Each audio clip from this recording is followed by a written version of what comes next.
following on from the last example where we highlighted how damaging a negative attitude is to your play at the board, we come now to the best way to improve your chess, which is really to concentrate on all the positive things about your style.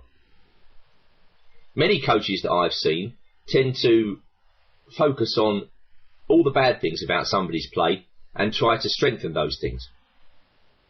Well, that's very important, but it's not the most effective way to get better.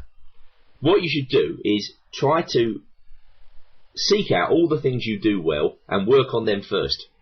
Try and strengthen them to the absolute maximum.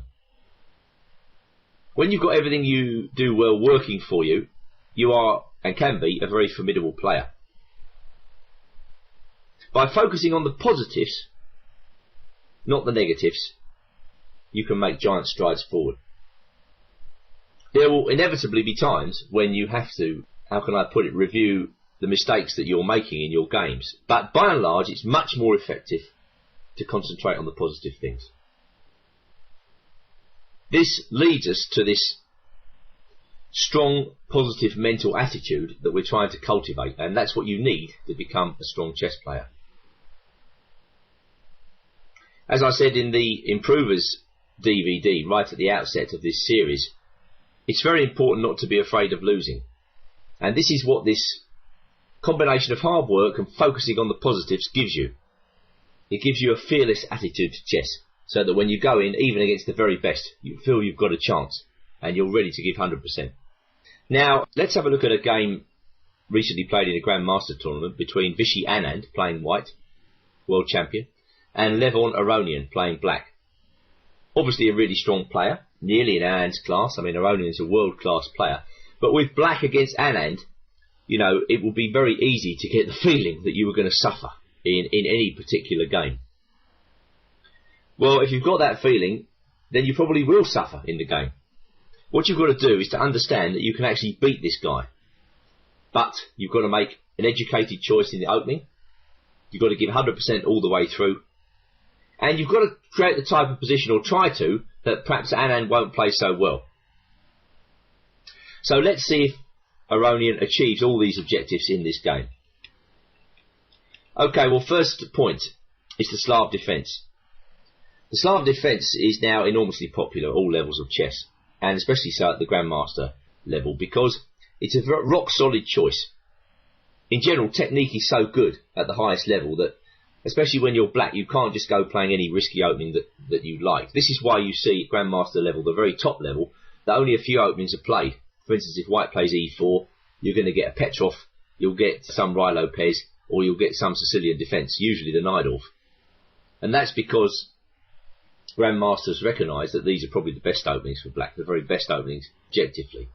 With black against d4, well, it looks like the Slav has taken over as the #1 defence for black.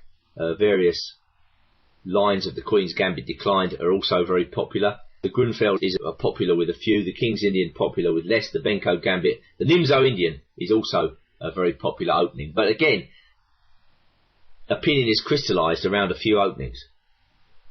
And as I say, the Slav is definitely one of those openings from black's perspective. Now, in this particular game, Aronian adds his own little twist by playing a6. This is a modern move. It's something that's come into the limelight over the past 20 years or so. Of course, the most common move for black in this position is either to take that pawn on c4. That would lead to the main line of the Slav after, for instance, a4 and then bishop f5. Absolutely nothing wrong with that. Or black can play e6, offering transposition into either the Moran or the semi-Slav with bishop g5, one of the most complicated lines in chess theory. But a6, I've always had a sneaking regard for this move. This is called the Chebanenko variation. It's like a high-class waiting move from black. We don't know quite what black's going to do with his bishop on c8 yet. The bishop can come to f5, or it can come to g4, according to circumstances. Black's certainly thinking about playing b5. Black hasn't committed his pawn structure. He can play in various different ways. He can even think about playing with g6. So it's this flexibility that black has come to like.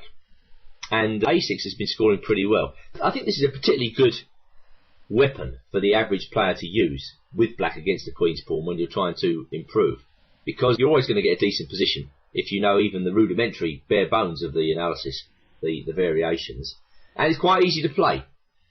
So Aronian is not making his life difficult when he plays in this way. He's just trying to create a decent position against Anand and get out of the opening without too much of a disadvantage. And you see, already Anand is in a slight dilemma, because White's got a huge choice of ways to play against this variation, none of which have been giving him particularly large advantage. So I would say Black has made a very good choice in the opening, and Anand comes out with this variation E3 and C5, which, to be absolutely honest, doesn't look that dangerous. Okay, it's been played quite a bit in Grandmaster chess, and even by Aronian himself. The idea is the pawn on C5 makes it difficult for Black to get the minor pieces to ideal squares, and cramps Black to a degree. But Black should be able to free himself, and this Aronian does by playing the confident central advance E5. So there's no sign of hesitancy in Black's approach whatsoever. He's happy to go through with this temporary pawn sacrifice to free his game. And now knight D7. Well, this was Aronian's twist for this particular game. Previous to this game, the move knight G4 has been played, and I've no doubt whatsoever that Anand's had something good prepared against that. Again, knight G4 looks decent. Black's threatening the pawns on C5 and E5, but as I say, Aronian decides to drop back with knight D7, and this throws Anand a little bit.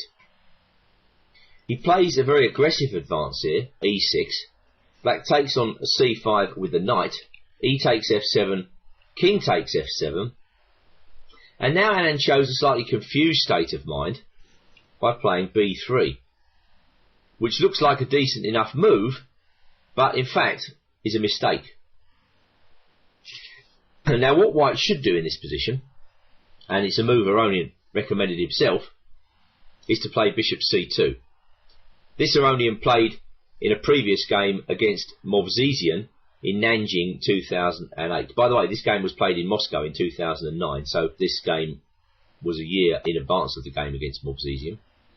After bishop C2, Black goes G6, castles, bishop G7, knight E2, rook E8, knight D4, queen D6, B4, knight E6, and it's my impression in this position that Black has a decent game.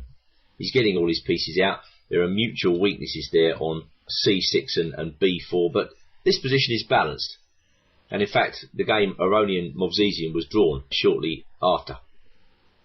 But B3 by Anand, well, B3 is a mistake, as I said, because it allows Black to take off this valuable white bishop on D3. So perhaps Anand lost a little bit of confidence here. It looks to me like he doesn't like playing against the A6 Slav, because it's very rare for Anand to make this type of mistake. After the simple knight takes D3 and then queen G5, Black has obtained a bishop pair, and he's got an attack to boot. His immediate attack, of course, is against the pawn on G2. Well, now White has to make a disgusting move. You see, when you come to this level, even small concessions can cost you the game. G3 in the hands of a club player might not, with the black pieces, might not lead to very much. But G3 at this level just opens up huge gaping holes on the light squares on the king side. And, well, this gives the bishop on C8 massive scope. I mean, that bishop is going to be a game-deciding piece if Black plays his cards right. Just going back, did White have any alternatives? Well, he could have played this disgusting move, rook G1. I mean, that might be even worse. Black just plays bishop D6. He's hitting H2. The bishop comes out with gain of time. This just looks extremely poor for White. And going back to queen G5, well, there's king F1 as well, but again, that hardly qualifies as a decent move. I'm sure Black has quite a few good moves here, of which bishop F5 looks like the best. Again, free move, and developing with gain of time. So however Anand played it, he's ending up in a mess. Well, Black's got a very nice choice. I mean, one move here which springs to mind is bishop H3. I'm sure Aronian would have played that if he hadn't taken a look around the board and played even more confidently with queen F6. This is maybe an even better move than bishop H3. Black's threatening to bring the queen into F3. as indicated. He's also threatening b4, which exploits the pin knight on c3. Aronian has gained strength from his play in the opening, and now he's got Anand on the ropes. Using his positive frame of mind, he moves in to finish the world-class Grandmaster off. Bishop g4. White's king is high and dry in the middle, and there's nothing whatsoever poor Anand can do about it. He's struggling with a move like a3. I mean, that is just a really lousy move, but black might have been threatening just bishop b4. Rook e8.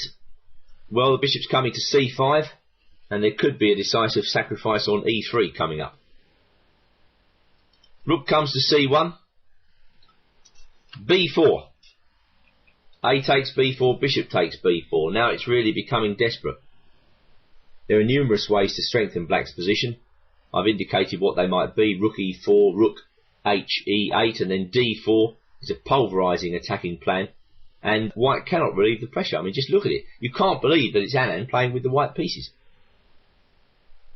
h3, desperate. Bishop takes h3, g4. These are the moves of a man who can't bring himself to resign. Perhaps white should resign this position. Queen comes back to f5. When you're winning, choose a simple move. Queen d4. As stated earlier, black was getting ready with rook e4. Queen comes to a7 check. Again, black is very happy to swap off in this position. Queen b6, c5, and white had had quite enough of the pounding in this position, so he decided to resign. His king's still under fire. He's 2 pawns down, and black is really killing him off. At this level, that's quite enough. And resigned. The main point of showing you this example is that obviously Aronian was very positive throughout. Once he got to a good position, he made no mistake. He was concentrating on all the positive aspects of his game, and that's what I strongly recommend that you do. When you're training, either with a coach or on your own, try to seek out all the good things about your play and strengthen them to the maximum. That is the most effective way to